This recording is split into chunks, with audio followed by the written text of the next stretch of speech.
اس میں علی بھائی اگلی ایک بات کی جاتی ہے اکثر کہ حضرت عقیل بن ابی طالب تعالیٰ جو ہیں وہ حضرت علی رضی اللہ عنہ کے بھائی ہیں سگے، تو حضرت علی کی وکالت آپ زیادہ کریں گے یا وہ زیادہ کریں گے؟ یہ اکثر سوال کیا جاتا ہے. جس کی قسمت میں لکھا ہوگا نا جی وکالت کرے گا وہ، ہم یہ کہتے ہیں، ہم یہ پوچھتے ہیں. میں بتاتا ہوں، مجھے بتائیں کہ حضرت نوح، یہ تو بھائی تھا نا، بھائی سے بھی قریبی رشتہ ایک اور ہوتا ہے بیٹے کا. حضرت نوح کا بیٹا کیا تھا؟ کافر تھا نا، تو اس نے کیوں نہیں اپنے باپ کی وکالت کی؟ یہ باتیں غلط ہیں. وکالت اس نے کرنی جس پہ حق کھل جائے. عقیل بن ابی طالب رضی اللہ تعالیٰ عنہ، میں ان کو رضی اللہ تعالیٰ عنہ، صحابی ہیں، ہاں صحابی ہیں، سیدنا علی کے بھائی ہیں، اور آل عقیل بھی اہل بیت میں شامل ہیں. ہم ان کا احترام. مسلم بن عقیل، مسلم بن عقیل، ہاں. آپ مجھے بتائیں عقیل نے اگر یہ کیا تو مسلم بن عقیل نے اپنے باپ کی بات کیوں نہیں مانی؟ مسلم بن عقیل تو شہید ہوئے نا، شہید کوفہ، ٹھیک ہے نا جی. اچھا، وہ حضرت علی کے ساتھ ہے. یہ عقیل بن ابی طالب کے بارے میں آپ کو صرف میں تھوڑی سی جھلک کروا دیتا ہوں، باقی وہ ذرا سخت الفاظ نہ کوئی نکل جائیں. ہر شخص کی ایک مینٹیلٹی ہوتی ہے، ٹھیک ہے نا جی.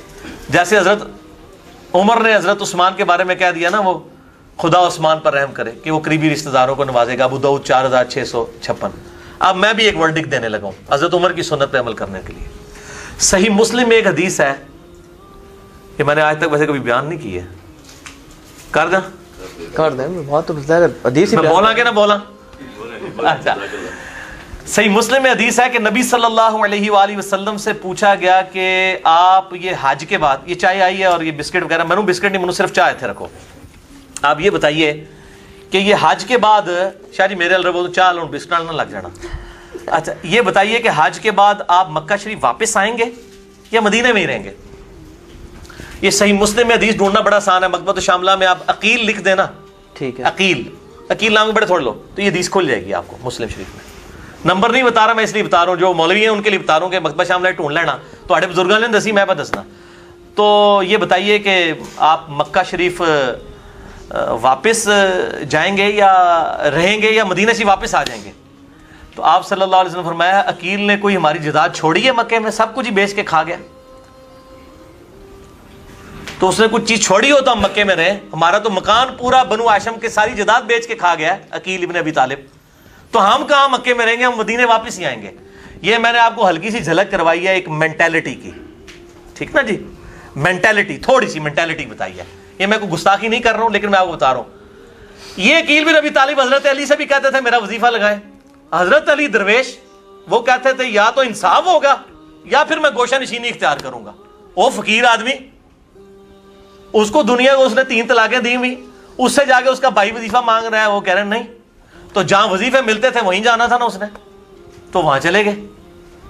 لیکن یہ بات آتی ہے جو تاریخ میں مجھے ملتی ہے کہ حضرت معاویہ نے اس چیز کے اوپر بڑی زور لگایا کہ وہ کسی طریقے سے حضرت علی کی تنقید کرے. چلے میں ان کے والے الفاظ استعمال کرتا ہوں کہ حضرت علی پہ تنقید کریں. یہ تنقید تو خود مانتے ہیں نا کہ کرتے تھے حضرت معاویہ رضی اللہ تعالیٰ عنہ. اچھا، تو لیکن عقیل ابن ابی طالب جو ہے نا، انہوں نے حضرت علی پہ تنقید نہیں کی. انہوں نے پبلکلی کبھی یعنی کہ ان کو پیش کیا. جس طرح یہاں ہوتا ہے کہ کوئی نون لیگ سے کٹ کے پی ٹی اے میں آ جاتا ہے تو فوراً جلسہ ہوتا ہے کہ یہ پی ٹی اے جوائن کر رہا ہے. عقیل ابن ابی طالب کو بھی یہ کروایا گیا کہ اس نے جو ہے وہ یہ آل امیہ کی سپورٹ اختیار کر لی ہے تو پبلکلی، لیکن انہوں نے حضرت علی کی کبھی تنقید نہیں کی. مال تک معاملہ ان میں کمزوری تھی، اللہ تعالیٰ ان کو معاف کرتے ہیں. ہم دعائیں خیر کرتے ہیں جو فوت ہو چکے ہیں. میں انہی کے لیے وہی دعا کروں گا، ربنا اغفر لنا ولاخواننا الذین سبقونا بالایمان. اے اللہ تعالیٰ ہم سے پہلے جتنے ایمان کی حالت میں لوگ گئے ہیں ان کو بخش دے اور ہمارے دلوں میں ان کے بارے میں غل نہ رکھنا. لیکن یہ غل سے مراد شاعری یاد رکھیے گا، یہ کہتے ہیں نا بغض معاویہ ہے اور بغض علی ہے، اور یہ جعلی بات ہے. بغض معاویہ تو چیز ہی کوئی نہیں ہے، ٹھیک ہے جی. یہ تو حب علی اور بغض علی ہے. وہ تو صحیح مسلم میں حدیث ہے، علی سے محبت نہیں رکھے گا مگر مومن، علی سے بغض نہیں رکھے گا مگر منافق. اس میں اور طرف چال پڑوں گا، یہ حدیث پڑھ لیں. یہ کوئی ایسی مسئلہ نہیں. بغض الگ چیز ہے، کسی چیز کا قلق ہونا اور چیز ہے. نبی صلی اللہ علیہ وسلم کو خود قلق ہے. صحیح بخاری اٹھا کے دیکھیں، قتل حمزہ والا چیپٹر. وحشی نے قتل کیا سیدنا حمزہ کو، صحیح بخاری. یہ کوئی سٹوری بک نہیں صلاح الدین یوسف صاحب کی یا سنابلی صاحب کی، یہ صحیح بخاری ہے. تو آپ صلی اللہ علیہ وسلم کے سامنے پیش کیا گیا. آپ فرمایا وحشی تیرا اسلام قبول ہے لیکن مجھے اپنی شکل نہ دکھانا. چچا یاد آتا تھا.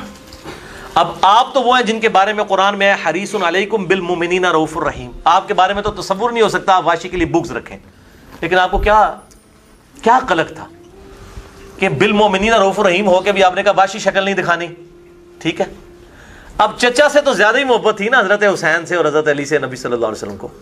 ہمارے دلوں میں بھی اس طرح کا قلق ہے جن لوگوں نے زیادتیاں کی اور ہم احادیث کی بنیاد پہ کھڑے ہیں. یہ بار بار جو کہہ رہے ہیں نا یہ باتیں چھیڑتا ہے، یہ باتیں تو ہمارے نبی ہمیں بتا کے گئے ہیں. آپ نے جو فتویٰ لگانا ہے نبی صلی اللہ علیہ وسلم کے اوپر نعوذ باللہ لگا کے اپنا ایمان برباد کر لیں، اور اس کے بعد امام بخاری امام مسلم کے اوپر بھی فتویٰ لگائیں جنہوں نے یہ حدیثیں نقل کی ہیں اور امام مسلم لکھا ہے میں عوام الناس کے لیے لکھ رہا ہوں. تو یہ میرے بھائی یہ ساری باتیں میں بیچ میں جو صراحت مجھے یاد آ جاتی ہے نا ساتھ ساتھ یہ میرے پہ، یہ میں بیٹھا ہوں نا ادھر، میں نے کوئی تیاری نہیں میرے بھائی کی ہے، یہ آپ کو پتہ ہی ہے. یہ تمہید بھی میں نے ابھی 5 منٹ پہلے لکھی تھی آپ سے. پہ فتویٰ لگانے والے یہ اللہ تعالیٰ کے اوپر محدثین پہ فتویٰ لگانے والا سوال بھی آ گیا. پارٹی تو ہے نا. اچھا اس میں اب یہ ہے کہ یہ جو سوال ہے نا یہ زیادہ تر تو ڈاکٹر شبیر احمد صاحب ہیں فلوریڈا میں ہوتے ہیں جنہوں نے بالکل واقعہ کربلا کا انکار کر دیا. کرمنلز آف اسلام کے نام سے کتاب لکھے جس میں نعوذ باللہ انہوں نے کسی امت کے امام بخاری امام مسلم کو مجھے پتہ ہے کہ شیعہ کو کسی کو نہیں چھوڑا انہوں نے، تو صرف صحابہ کو چھوڑا اور اہل بیت کو چھوڑ دیا.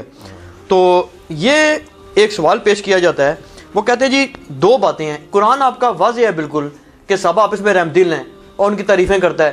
دوسری طرف وہ کہتے ہیں جی احادیث ہے جن کا کوئی پتہ نہیں کہ ان کی کوئی بندہ گارنٹی نہیں دے سکتا، قسم نہیں کھا سکتا، اور وہ جناب کوئی اور کریکٹر پیش کریں تو کیوں آپ قرآن کو پریفر نہیں کرتے؟ شبیر صاحب تھوڑا نام تے شبیر ہے، کاش کوئی شبیر بھی ہوندے. شبیر آپ کو پتہ ہے کس کا لقب ہے؟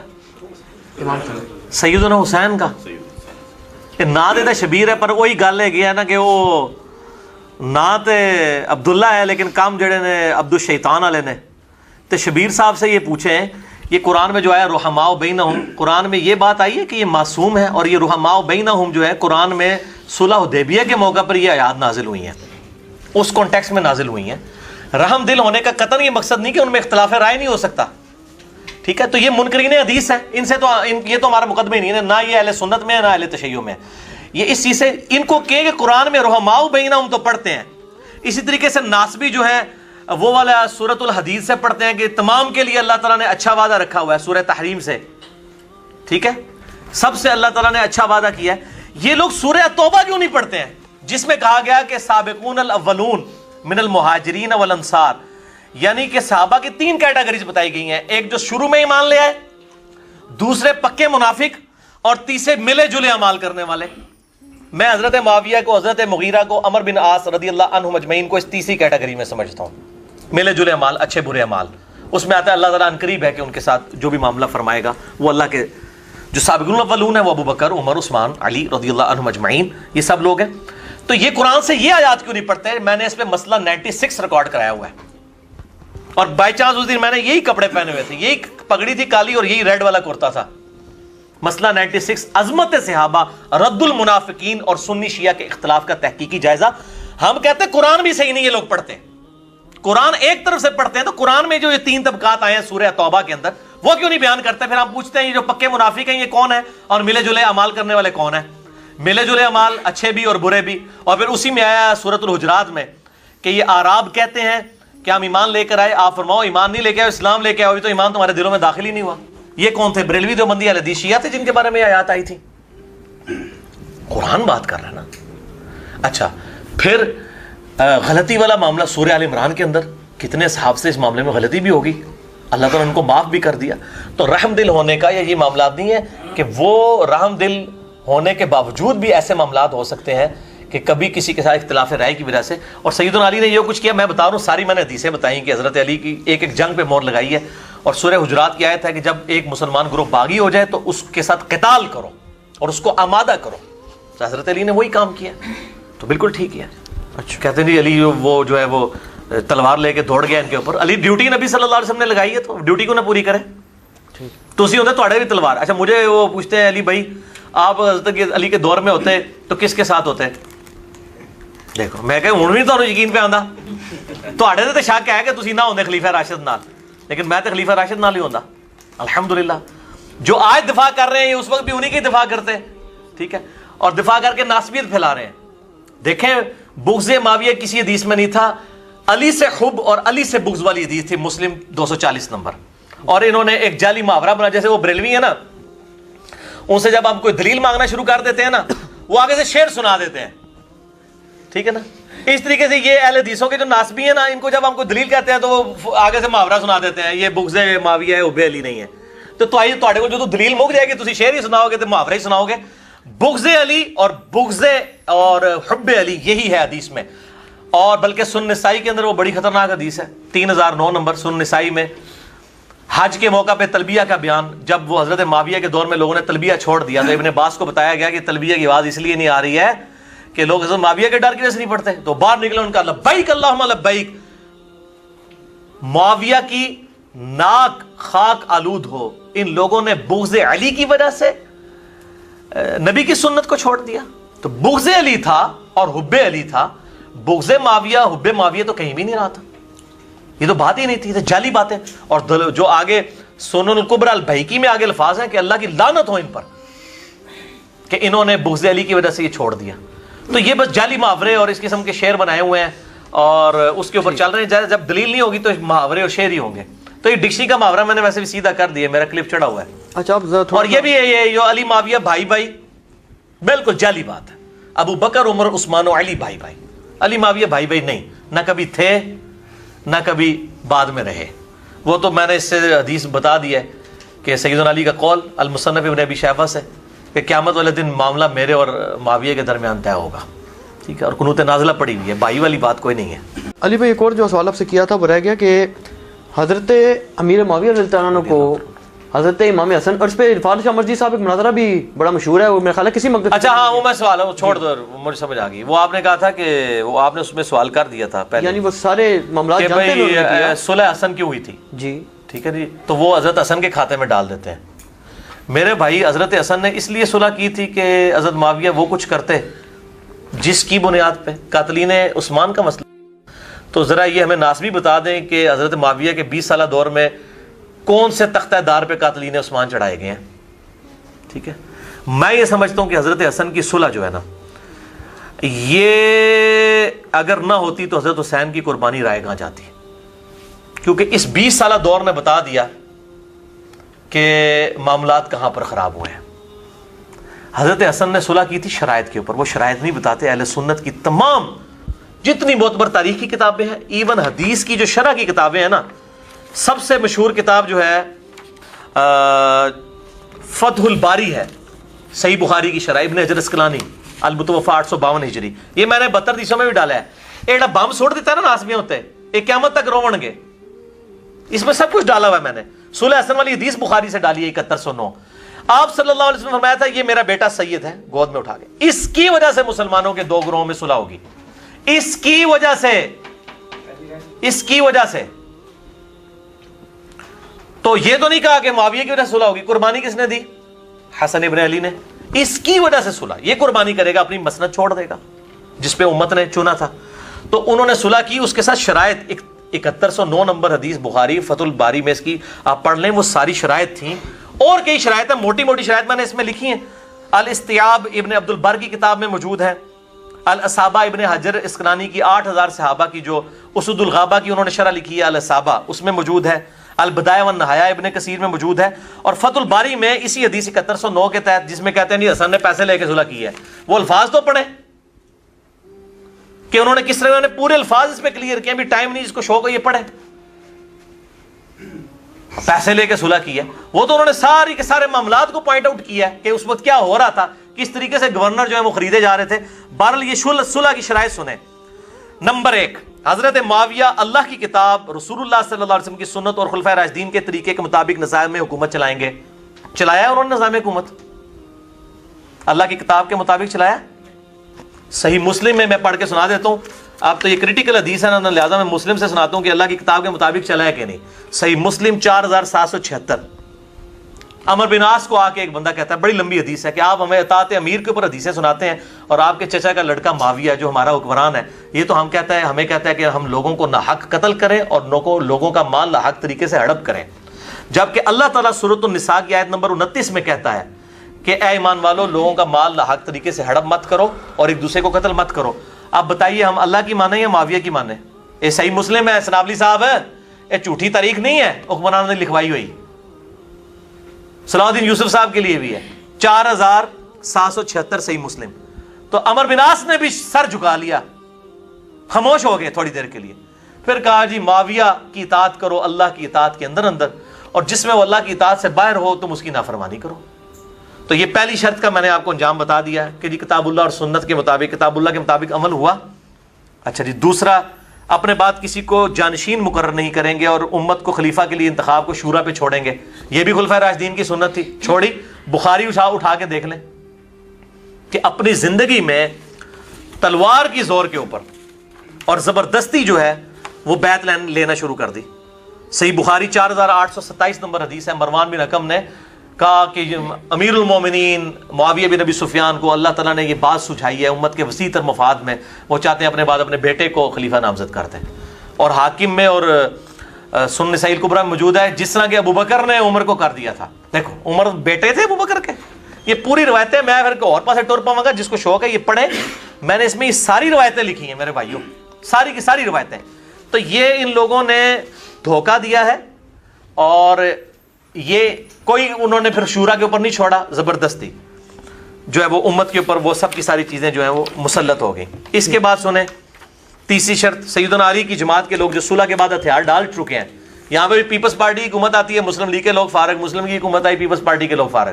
انہوں نے اور ساڑھے لوگوں نے تو ان سے انتقامی کارروائی نہ کی جائے. اور انتقامی کارروائیوں کی ایک پوری داستان ہے. اس سے بڑا کیا انتقام ہے کہ دور میں لعنت کی جائے صحابہ کرام پر، ممبروں پہ، سیدنا علی پر، نعوذ باللہ. اور چوتھا کہ آل محمد کے لیے خمس، جو مال غنیمت میں سے، مال فے میں سے حصہ جو اللہ نے قرآن میں مقرر کیا ہے سورۃ الانفال کے اندر، وہ آل محمد کو ملے. کہتے ہیں وظیفہ لگ گیا تھا حضرت حسن کا، او وظیفہ پائی معاویہ نے نہیں لایا، وہ اللہ نے لایا ہے اہل بیت دا. دیکھو فراڈ کرتے ہیں لوگوں کو صحیح بات بتائیں، مطلب جھوٹی وکالت تو نہ کریں نا، سچی وکالت کریں. تو یہ ساری حدیثیں میں نے ان کے پورے پورے معاملات لکھے ہیں. اچھا ان ساری حدیثوں کے بارے میں نا ترمذی سے روایت پیش کریں گے جی، نبی صلی اللہ علیہ وسلم نے دعا کی تھی ہادی اور مہدی بنا حضرت معاویہ کے لیے رضی اللہ تعالیٰ عنہ. حالانکہ اس حدیث کو کتنے محدثین ضعیف سمجھتے ہیں، امام حاکم، امام نسائی اور کئی اہم. باقی لوگ اسے حسن درجے تک لے جاتے ہیں، البانی صاحب اور شیخ زبیر صاحب. صحیح نہیں، حسن تک. اور کہتے ہیں کہ بس یہ حدیث سے سارے معاملات کور ہو گئے. ہم یہ کہتے ہیں ہادی اور مہدی جس کے لیے دعا کی ہے اس کے اعمال ویسے ہوں گے جو بخاری اور مسلم میں آئے ہیں کہ لوگوں کو ناحق قتل کریں گے، وہ لوگوں کا مال حرام طریقے سے لوٹا جائے گا، سنتوں کو بدلا جائے گا. کتنی میں نے روایتیں بخاری مسلم کی، باقی تو چھوڑ دیں. اگر یہ کریکٹر آپ سمجھتے ہیں ہادی اور مہدی دعا قبول ہوئی ہے اور یہ کریکٹر ہے تو آپ پھر خود فیصلہ کر لیجئے. یا تو آپ کہہ دیں دعا قبول نہیں ہوئی، یا کہہ دیں آپ کے یہ حدیث ہی جعلی ہے. تو میں تو یہ نہیں کہتا کہ دعا قبول نہیں ہوئی، حالانکہ اس کے بھی چانس ہوتے ہیں. آپ سمجھ کی ضروری نہیں ہر دعا اللہ تعالیٰ بعض اوقات واپس بھی کر دیں.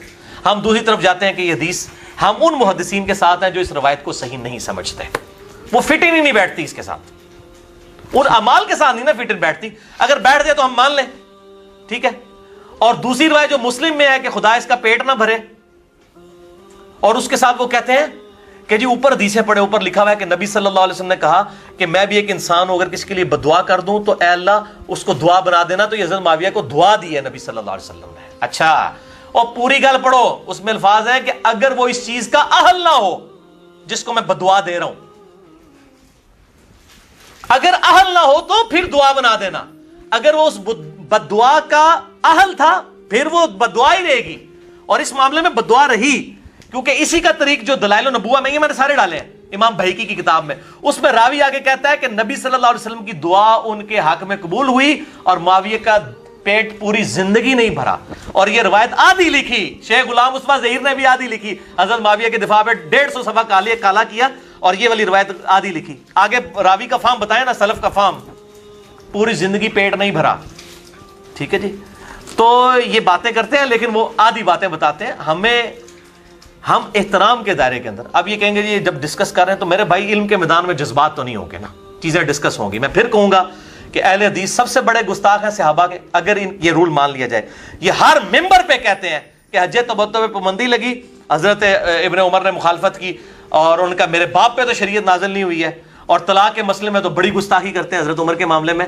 تو ہم ہی کہتے ہیں حضرت عمر کی غلطیاں کیوں آپ بیان کرتے ہیں. اچھا، پھر وہ حدیث مسند احمد سے بیان کرتے ہیں کہ ابن عباس کو کسی نے کہا کہ ابو بکر عمر کا یہ قول ہے، انہوں نے کہا میں تمہیں حدیث سناتا ہوں اور تم جو ہے وہ ابو بکر عمر کا قول بتاتے ہو، قریب آسمان سے پتھر نازل ہو پڑے. تو یہ حضرت ابو بکر عمر کو نبی صلی اللہ علیہ وسلم کے مقابلے پہ جو کھڑا کرتے ہیں اس طریقے سے، یہ تو خود کر رہے ہوتے ہیں. آپ کروڑوں معاویہ لے ایک حضرت عمر کے برابر نہیں ہے رضی اللہ عنہم اجمعین. میں تو رضی اللہ تعالیٰ عنہ ہی کہتا ہوں, دعائے خیر ہی کرتا ہوں سب کے لیے, کیونکہ میں ان کو صحابی مانتا ہوں, میں ان کو نعوذ باللہ منافق نہیں مانتا رافضیوں کی طرح. بلکہ اصول کافی میں بھی بلکہ یہ نہج البلاغہ میں سیدنا علی کے جو خطوط ہیں معاویہ کے لیے وہ السلام علیکم سے شروع ہوتے ہیں, کوئی منافقانہ اس میں معاملات نہیں ہیں, لیکن غلطی اپنی جگہ پہ. اچھا اب تھوڑا سا ٹیکنیکل ذرا کوسچن ہے محدثانہ قسم کا, کہ جو محدثین اہل سنت ہیں ان کی حضرت امیر معاویہ رضی اللہ عنہ کے متعلق کیا تحقیقات آپ کے علم میں ہیں, اور یعنی جرح بھی کہہ لیں تعدیل بھی جو ہوتی ہے جیسے آپ ٹرم سمجھتے ہیں, اس پہ تھوڑا سا ٹیکنیکل طریقے سے بتائیں. جرح تعدیل تو یہ ہے کہ دیکھیں جی, یہ مجھ سے پہلے بھی سوال کئی دفعہ کیا گیا, شکر ہے یار آپ نے یہ سوال کیا, ریکارڈنگ میں آ جائے گا کہ جی حضرت معاویہ کے اگر کردار اس طرح کا تھا, ان سے حدیثیں کیوں محدثین نے لی ہیں. بھائی روایت حدیث میں ہر صحابی عادل ہے. لوگوں نے تحقیق کر لی ہے کہ صحابی نے بہت بڑے بڑے جرم کیے, صحابہ میں سے ہوئے, زنا تک ہوئے, لیکن انہوں نے نبی صلی اللہ علیہ وسلم پہ جھوٹ نہیں باندھا. اور یہ پاسبل ہے. کیسے پاسبل ہے سنیں, مجھے بتائیے, ایک شرابی کبابی دنیا کا غلیظ ترین انسان ہو, اس کو آپ کہیں کہ میں 1 کروڑ روپیہ تمہیں دیتا ہوں, نبی صلی اللہ علیہ وسلم کو گالی دے دو, دے گا؟ زنا کے لیے عورتیں دے دیں, کرے گا. شراب دے, پیے گا. وہ کہے گا یار جو بھی ہے یہ کام میں نے نہیں کرنا. جس طرح ابھی کئی مسلمان ہیں سارے کام کرتے ہیں, کہتے ہیں خنزیر کا گوشت نہیں کھانا, نماز بالکل نہیں پڑھتے, شراب بھی کبھی بھی پی لیتے ہیں. یعنی کوئی شخص بعض اوقات کسی گناہ کو اتنا بڑا سمجھ لیتا ہے, وہ کہتا ہے یہ کام میں نے کبھی نہیں کرنا. اور اس طرح کا ایک کام ایسا تھا جو نبی نے اتنا کوٹ کوٹ کے صحابہ میں بھرا تھا. صحیح مسلم کی پہلی حدیث بخاری میں موجود ہے, اور یہ چند حدیث ہیں جو متواتر ہیں. ان میں سے ایک حدیث یہ ہے کہ آپ صلی اللہ علیہ وآلہ وسلم نے ارشاد فرمایا, جس شخص نے میری طرف جھوٹی حدیث منسوب کی اپنا مقام دوزخ میں دیکھ لے. اور صحیح مسلم میں تو اتنے خطرناک الفاظ ہیں. سیدنا علی کے جنگ نہروان والے چیپٹر میں سیدنا علی کہتے ہیں کہ اگر مجھے آسمان سے زمین پر پھینک دیا جائے نا تو یہ تکلیف مجھے گوارا ہے, لیکن میں اس چیز سے ڈرتا ہوں کہ میں رسول اللہ پہ کوئی جھوٹی حدیث بیان کروں. پھر انہوں نے حدیث بیان کی کہ جو خوارج کو قتل کریں گے وہ کتنے عظیم لوگ ہوں گے. یعنی وہ اپنی امت, اپنی قوم کا, اپنی فوج کا موٹیویشن لیول رائز کر رہے تھے کہ میں نے حضور سے خود سنا ہے کہ بہترین لوگ ہوں گے جو خوارج کو قتل کریں گے. تو اس وقت انہوں نے کہا کہ میں آسمان سے گر پڑوں نا یہ مجھے گوارا ہے جھوٹی. لہذا صحابہ کرام نے رضوان, چاہے مغیرہ ابن شعبہ ہوں, عمر بن عاص ہوں, بصر ہوں, معاویہ ہوں رضی اللہ عنہم اجمعین, وعلیہم السلام, چاہے شیعوں کو برا لگے رافضیوں کو, ہم سلامتی کی سب کے لیے دعا کرتے ہیں. ظاہر ہم قبر پہ جائیں گے, ان صحابہ کی قبروں پہ تو السلام علیکم کہیں گے, نماز میں بھی کہتے ہیں. تو یہ سب کے سب جو ہیں لوگ, ان لوگوں سے روایتیں احادیث میں لی جائیں گی, کسی سے جھوٹ ثابت نہیں ہے. اور ان صحابہ سے کوئی ایسی حدیثیں نہیں جو باقی صحابہ نے روایت نہ کی ہوں, کوئی تفرد نہیں ہے. باقی صحابہ اگر ان کی حدیثیں نہ بھی لی جاتی, باقی صحابہ سے حدیثیں وہ ہمیں مل جاتی ہیں. روایت حدیث میں یہ قابل قبول ہیں, اس اعتبار سے کوئی ان کے اوپر جرح نہیں ہے, ایکسیپٹیبل ہوں گے. باقی کسی کی پرسنل غلطیوں کو پوائنٹ آؤٹ کرنا, وہ تو پھر بخاری مسلم نے ان کی کئی باتیں نقل کر دی ہیں نا جی. اب میں اس طرف چل پڑوں گا, وہ تو نقل کر دی. البتہ آپ پرٹیکولر اگر وہ بات کریں گے تو بڑی بڑی خطرناک روایتیں بھی موجود ہیں. اب میں بیان کروں یا نہ کروں,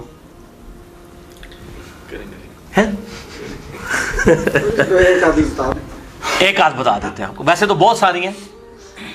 شیخ زبیر علی زئی رحمہ اللہ نے کتاب لکھی ہے قیام رمضان کے اوپر نا, 8 اور 20 تراویح کے اختلاف پہ, ٹھیک ہے جی. اس میں ایک حدیث کے اوپر جرح کرتے ہوئے وہ لکھتے ہیں, قیام رمضان والی اس کا PDF بھی نیٹ پہ رکھا ہوا ہے, ہماری ویب سائٹ پہ بھی آپ ڈاؤن لوڈ کر لیں, تراویح کے مسئلے پہ. حدیث جو وہ حنفی پیش کرتے تھے نا وہ 20 تراویح کے اوپر, اس حدیث میں کچھ خامیاں نکالتے ہوئے انہوں نے نا ایک خامی یہ بھی نکالی کہ اس حدیث میں جو راوی ہے علی ابن الجعد ہے, علی ابن الجعد, اور یہ وہ راوی ہے. شیخ زبیر صاحب لکھتے ہیں ابن حجر اسقلانی کے حوالے سے, ایک محدث دوسرے محدث سے نقل کر رہے ہیں, یہ وہ راوی ہے کہ جو کہا کرتا تھا کہ اگر قیامت والے دن اللہ تعالیٰ معاویہ کو عذاب دینا تو مجھے اس بات کا کوئی دکھ نہیں ہوگا, کیونکہ جو کچھ اس نے کیا ہے امت کے ساتھ. علی ابن الجعد یہ کون ہے؟ ہاں میں بتاتا ہوں یہ کون ہے, ان کا تعارف بھی کراؤں گا تو پیروں سے زمین نکل جائے گی. علی ابن الجعد, علی ابن الجعد, یہ بات آپ نے کبھی, آپ لوگ تو میرے یار غار بھی آپ میں سے کئی لوگ بیٹھے ہوئے ہیں, کبھی مجھ سے آپ نے کبھی نجی محفل میں بھی ایسی بات سنی ہے؟ ٹھیک ہے, مجھے تو ترس آتا ہے ان کے اعمال جب دیکھتا ہوں, میں کہتا ہوں اللہ تعالیٰ معاف ہی کرے یار, دعا ہی کر سکتے ہیں. دو سے نہیں منوا سکتے. علی ابن الجود نے یہ بات کہی, اور شیخ زبیر صاحب کہتے ہیں کہ اس پہ تو اس راوی کے اندر تو یہ خرابی پائی جاتی تھی, اور یہ حنفی ہمیں اس کی روایت پیش کر رہے ہیں. پھر ساتھ ہی لکھتے ہیں لیکن وہ اہل سنت کے امام ہیں اور وہ ثقہ اور صدوق راوی ہیں ان تمام چیزوں کے باوجود. اور وہ اس لیے انہوں نے لکھا کہ میں نے علی ابن الجود پہ جو یہ نقل کی ہے نا جرا, اس کی بنیاد پہ میں اس حدیث کو ضعیف نہیں کہہ رہا, میں دوسری بنیاد پہ کہہ رہا ہوں. لیکن میں آپ کو بتانا چاہ رہا ہوں کہ ایسے لوگ بھی موجود ہیں. یہ شیخ زبیر صاحب نے لکھا ہے, ٹھیک ہے, ابھی تک موجود ہے, اس کا PDF موجود ہے. اب آپ نے پوچھا علی ابن الجود کون ہے؟ امام احمد بن حنبل کے استاد ہیں, اور ان کی کتاب ہے مسند احمد ہے نا, جس طرح اسی طریقے سے مسند جو ہے علی ابن الجود بھی موجود ہے. اہل سنت کی مین سٹریم کی کتاب ہے یہ احمد بن حنبل کے استاد, امام بخاری کے دادا استاد. احمد بن حنبل رحمۃ اللہ علیہ ہیں جی, احمد بن حنبل کے استاد ہیں, جس سے مشاہدات صحابہ کے اقوال پیش کر رہے ہیں. احمد بن حنبل کے استاد ہیں علی ابن الجود. امام احمد بن حنبل کا استاد اگر یہ بات کر کے سننی ہے, آپ اس کی روایتوں پہ جرا کرتے ہیں, جو کچھ کرتے ہیں, تو ابن حجر پہ بھی فتویٰ لگائیں اور شیخ زبیر صاحب کے اوپر بھی فتویٰ لگائیں. اگر ضعیف تو اتنے بے ایمان نا, ہر چیز کو ضعیف ثابت کرنے کی کوشش کرتے ہیں نا, اس کا تو حل کوئی نہیں ہے. تو ہم یہ کہتے ہیں کہ جو لوگ یہ لکھتے رہے ہیں, یہ تو میں آپ کو ایک نمونہ پیش کر رہا ہوں. ویسے اللہ نے ہر چیز جوڑوں کی شکل میں پیدا کی ہے, سورہ الذاریات میں آتا ہے. ایک جوڑا اور ہو جانا چاہیے ہے, ہونا چاہیے. سنو پھر دوسرا جوڑا یہ, میں ویسے ٹوتھ ریویل کر دیتا ہوں. میں نے مسئلہ نمبر 130 جب ریکارڈ کروایا تھا نا نماز وتر پہ, اس میں نے ایک بات کی تھی صحیح بخاری سے. صحیح بخاری میں حضرت معاویہ کے اوپر باب باندھا نا امام بخاری نے, ذکر معاویہ, فضائل معاویہ نہیں, ذکر معاویہ. اس میں نے پوری بحث بھی کی ہے, اس میں بھی, اور ابن حجر اسقلانی کی پوری بحث مسئلہ 116 میں. اس میں حدیث وہ لے کے آئے کہ حضرت معاویہ رضی اللہ تعالیٰ عنہ صرف ایک وتر پڑھا کرتے تھے. تو کسی نے ابن عباس کو آگے شکایت کی کہ امیر المؤمنین معاویہ بن ابی سفیان ایک وتر پڑھتے ہیں, ان کو ذرا دیکھیے. اچھا, حضرت ابن عباس نے آگے سے کیا جواب دیا؟ ان کو چاہیے تھا, وہ کہتے یار تمہارا دماغ خراب ہے, سنت بھی تو عمل کر رہے ہو. اور ابن عباس کی عادت یہی ہوتی تھی, وہ تو اتنے آؤٹ اسپوکن تھے. میں نے بتایا جو لوگ جو مطلب وہ لبیک اللہم لبیک پڑھ رہے ہیں, جو کہہ رہے ہیں ابو بکر عمر کے اقوال بتاتے ہو, میں تمہیں نبی کی حدیثیں بیان کرتا ہوں, قریب آسمان سے پتھر برس پڑے. بخاری میں آتا ہے ایک شخص نے آگے کہا کہ ابن عباس آج میں نے ایک پاگل بندے کے پیچھے نماز پڑھی ہے, اس نے 22 دفعہ اللہ اکبر کہا 4 رکعتوں میں. اس نے کہا تجھے تیری ماں گم پائے, یہ ابو القاسم کی سنت ہے, تو اس سنت کا مذاق اڑا رہا ہے. کیونکہ بنو امیہ کے گورنر جو ہے وہ صرف پہلی تکبیر اونچی کہتے تھے, باقی آہستہ آہستہ کہتے تھے. یہ سنت بھی دوبارہ حضرت علی نے جاری کی ہے, بخاری مسلم میں آتا ہے, ایک لفظ سے چیپٹر ہے. ان لوگوں نے یہ تکبیرات ختم کر دی تھی, جس کو تعلق قادری صاحب ترک رفع دین پہ جو حدیثیں لے آتے ہیں, ٹھیک ہے. تو یہ شریک گورنروں نے یہ مطلب, تو وہ ان کو بتایا گیا کہ جی وہ تو ایک وتر پڑھتے ہیں. تو حضرت ابن عباس نے کہا کہ معاویہ کو چھوڑ دو, وہ فقیہ ہیں اور صحابی ہیں. فقیہ سے مراد سمجھدار ہیں, اور صحابی بھی ہیں, انہوں نے نبی صلی اللہ علیہ وسلم کی صحبت کی ہے. اب ہونا تو چاہیے تھا ابن عباس ان کو یہ کہتے کہ یار معاویہ نے ایک وتر پڑھ کے کون سا گناہ کیا ہے, یہ تو سنت ہے, یہ کہنا چاہیے تھا نا. ادھر وہ کہہ رہے ہیں کہ جی 22 دفعہ اللہ اکبر کہنا سنت ہے, صحیح بخاری میں, یہاں بھی کہنا چاہیے تھا. فقیہ ہے. یہ اصل میں وہی بات ان کی جو ہم پنجابی میں کہتے ہیں, جب کسی سے آکورڈ کام ہوتا ہوا دیکھتے ہیں نا ہم, اسی کہنے یار چھڑ دو انہوں, آپ سیانا بیانا, انہوں نہیں پتا یہ سیانا بیانا ہے, یہ فقیہ ہیں اور صحابی ہیں, یعنی اس کو نہیں پتا یہ کیا کام کر رہا ہے. یہ اصل میں ابن عباس نے کہا ہے, اور اس سے امام بخاری نے ابن عباس کی صحابیت ثابت کی ہے. اگر اس سے فضیلت ثابت کرنی تھی نا حضرت معاویہ کی, تو اس پہ پھر وہ باب باندھ کے فضائل معاویہ لکھ کے فضیلت ثابت کرتے ہیں, ٹھیک ہے. اب دیکھیں کیا معاملہ ہوا. یہ حدیث ادھر ہی ہے بخاری میں, لیکن اسی حدیث کو امام طحاوی بھی لے کے ہیں شرح معانی الاثار کے اندر,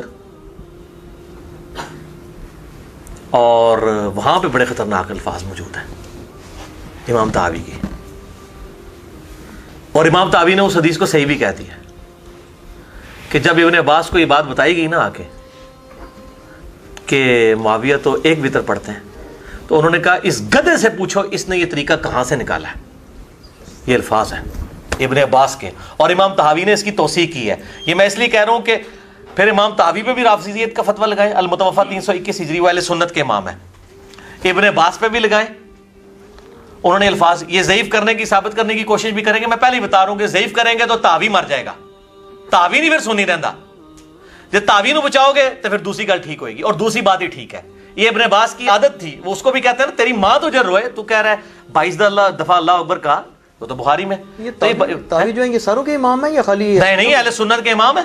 اہل حدیث میں مانتے ہیں؟ جی اہل حدیث بھی مانتے ہیں. 321 ہجری میں فوت ہوئے ہیں. حنفی بھی حنفی تو ان کو اس لیے مانتے ہیں کہ امام حنیفہ سے بہت انسپائر تھے, ان کو تو حنفی کہتے ہیں. اچھا. یہ جو شرح مانی الاثار اور یہ باقی کتابیں جو ہیں وہ امام طحاوی کی کتابیں, اس کے اندر انہوں نے اس طرح کی روایتیں اور بھی کئی مطلب نقل کی ہیں.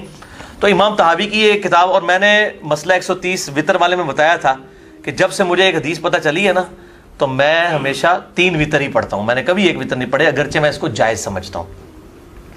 لیکن میں نے ادھر کہا تھا ایک اور بات ہے جو بتانا نہیں چاہتا, وہ میں نے آج بتا بھی. اچھا اس میں آپ کو بتا دوں بات اب چلی ہے تو یہ فیس بک پہ اس دن عمار خان ناصر صاحب ہے, بہت زبردست محقق ہے, گامدی صاحب کے شاگردوں میں قابل ترین آدمی ہیں. اور یہ آپ کو پتہ نہیں پتا ناسبی ٹائپ بھی ہیں تھوڑے. نہیں, سرفراز خان صفدر صاحب جو ہے نا دیوبندیوں کے جو محدث اعظم مناظر اعظم ہوا کرتے تھے, انہوں نے فیس بک پہ شیئر بھی کرائی ہوئی تھی. انہوں نے شیئر کی ہوئی تھی. ہاں یہ شیئر کرائی تھی اور مجھے کسی نے بھیجی تھی تو مجھے اس لیے تازہ دماغ میں, ورنہ میرے دماغ میں بھی نہیں آنی تھی. یہ میرے دماغ میں اسی لیے گونج رہی ہے کہ انہوں نے یہ روایت نقل کروائی کی تھی. بات کر رہے تھے کہ بھی شروع دن سے تو یہ مطلب میں آپ کو بتا رہا ہوں, وہ اصل میں اس لیے ابن عباس نے کہا کہ نبی صلی اللہ علیہ وسلم نے واقعی کبھی 1 وطر نہیں پڑھا. آپ جو 1 وطر پڑھتے تھے نا وہ کرتے تھے 2 جمع 1 2 جمع 2 جمع 1 2 جمع 2 جمع 2 1. ہم یہ چیلنج کرتے ہیں کہ صرف 1 وطر نبی صلی اللہ علیہ وسلم سے دکھائیں. وہ ایک پوری کو طاق کرنے کے لیے ہوتا سی, اکلوتا ہی کلا ایک نہیں ہوتا تھا. ہم جس وجہ سے اس کو صحیح سمجھتے ہیں وہ ابو داؤد اور ترمذی ابن ماجہ کی حدیث ہے کہ نبی صلی اللہ علیہ وسلم نے فرمایا کہ وطر مسلمان پہ اللہ کا حق ہے, جس کی مرضی 5 پڑھے, جس کی مرضی 3, جس کی مرضی پڑھے 1.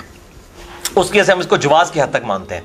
لیکن اس حدیث کی بھی تعویل ہو سکتی ہے کہ وہ 1 پڑھے گا تو ساتھ 2 ملائی بھی ہوں, یہ بھی ہو سکتی تعویل. جس طرح کہ باقی حنفیوں کا یہ کہنا کہ اچھا حنفیوں سے ہمارا اختلاف یہ ہے کہ وہ کہتے ہیں آپ نے 3 کے لیے 2 کو اور 1 کو الگ پڑھیں گے, وہ وطر ہو گئی نہیں. وہ اکیلے 1 کو 2 کے ساتھ ملا کے بھی نہیں مانتے ہیں. اور یہ حنفیوں کی تمام فقہ حنفی کی کتابوں میں بھی یہ روایت لکھی ہوئی ہے, کیونکہ ان کے حق میں جاتی ہے نا 1 وطر. وہ تو 1 وطر غلط سمجھتے ہیں, تو 3 وطر کے حق میں نا یہ معاویہ کے اوپر ابن عباس کے کامنٹس لے کے آتے ہیں. تو میں بتا رہا ہوں محدثین نے اس قسم کی جو اگر کسی سے الفاظ نکلے ہیں کہیں معاملے میں, امام نسائی کے بارے میں بھی آتا ہے. آپ یہ کہتے ہیں جی وہ واقعہ ثابت نہیں ہے, ہم کہتے ہیں تمام محدثین امام نسائی کی جو شہادت کے واقعے میں چیزیں نقل کرتے ہیں. ٹھیک ہے جی, کہ بھئی انہوں نے ناسبیوں کے خلاف کتاب خصائص علی لکھی, وہ شہید کر دیے گئے اور وہ جو کچھ معاملہ ہوا. چلیں یہ کہتے ہیں واقعہ جھوٹا ہے, خصائص علی تو جھوٹی نہیں ہے نا. ہم پوچھتے ہیں کہ خصائص علی انہوں نے لکھی اور کسی کے خصائص کیوں نہیں لکھے ہیں؟ اس کا مطلب ناسبیوں کے خلاف ہی انہوں نے کتاب لکھی ہے. خصائص ابو بکر, خصائص عمر عثمان نہیں نہ لکھی انہوں نے. اور پھر اس کے بعد فضائل صحابہ بھی لکھی, لیکن حضرت معاویہ کا نام اس میں ذکر نہیں کیا. امام حاکم نے کتنے صحابہ کے اوپر باب باندھے ہیں فضائل کے اوپر, لیکن حضرت معاویہ کے فضائل پہ نہیں لیا. لیکن باقیوں نے لیے, امام ترمذی نے بھی لیے, فضائل معاویہ باب باندھا ہے. مطلب ہم مانتے ہیں, میرے نزدیک تو کسی شخص کا صحابی ہونا یہ فضیلت کے لیے کافی ہے, چاہے اس کے لیے کوئی اور فضیلت ہو یا نہ ہو. سمندری جہاد والی حدیث بعض لوگ اس کے اوپر بھی تان کرتے ہیں. میں کہتا ہوں جی ہو فضیلت, فٹ ہو یا نہ ہو, صحابی کی فضیلت ہی بہت بڑی. ہم تو کسی صحابی کی جوتیوں کی خاک کے برابر بھی نہیں ہیں, لیکن غلطی اپنی جگہ, سیدھی سی بات ہے. اچھا صحابی کی آپ ڈیفینیشن کیا کرتے ہیں کہ اس میں غامدی صاحب بھی تھوڑا سا اہل سنت سے اختلاف کرتے ہیں, آپ کیا غامدی صاحب کیا کہتے ہیں؟ وہ بھی اس قسم کی کوئی بات کرتے ہیں نا کہ یعنی ہر شخص جس نے ایک نظر بھی دیکھ لیا تو اس طرح برابر نہ کر دو. اور ٹھیک ہی ویسے غامدی صاحب کہتے ہیں, اس کی وجہ سے تو مصیبت کھڑی ہو جائے گی, کیونکہ بخاری اور مسلم میں حدیث ہے کہ کتنے لوگ ہیں جو آپ کی وفات کے بعد مرتد ہوئے ہیں, منکرین زکوٰۃ, ارتداد کا شکار ہوئے ہیں. وہ لوگ وہی تھے فتح مکہ پہ. آپ صلی اللہ علیہ وسلم کو مرتد کون ہوتا ہے؟ جس نے پہلے ایمان لایا ہو. انہی کے بارے میں بخاری مسلم میں حدیث ہے, اصحابی اصحابی, میرے حوض کوثر پہ اصحاب لائے جائیں گے, میں کہوں میرے صحابہ ہیں, مجھے بتایا جائے گا آپ کی وفات کے بعد انہوں نے دین بدل دیا تھا. تو آپ صلی اللہ علیہ وسلم فرماتے ہیں میں کہوں گا سحقن سحقن لمن غیر بعدی, سحقن سحقن لمن بدل بعدی. پہ پھٹکار اور دور کر دو, انہوں نے میرا دین بدل دیا. اور دوسرے طریق میں بخاری اور مسلم میں آتا ہے کہ آپ صلی اللہ علیہ وسلم فرماتے ہیں میں وہی کہوں گا جو عبد صالح عیسیٰ ابن مریم کہیں گے, اے اللہ جب تک میں ان میں موجود تھا ان پر گواہ تھا, جب تو نے مجھے اٹھا لیا پھر تو ہی ان پر گواہ تھا. اب یہ تیرے بندے ہیں, چاہے انہیں معاف کر دے چاہے انہیں عذاب دے. یہ بخاری مسلم دونوں میں. مسئلہ 96 عظمت صحابہ, رد المنافقین اور سنی شیعہ کے اختلاف کا تحقیقی جائزہ, اس میں میں نے یہ ساری روایتیں بیان کی ہیں. تو غامدی صاحب کی بات ٹھیک ہے, صحابی میں صحبت بھی کی ہو, خالی دیکھنے والا معاملہ نہیں, اور پھر وہ ایمان پہ قائم بھی رہا ہو, کیا مطلب مرتے دم تک. اگر بعد میں مرتد ہو گیا تو وہ صحابی نہیں ہے.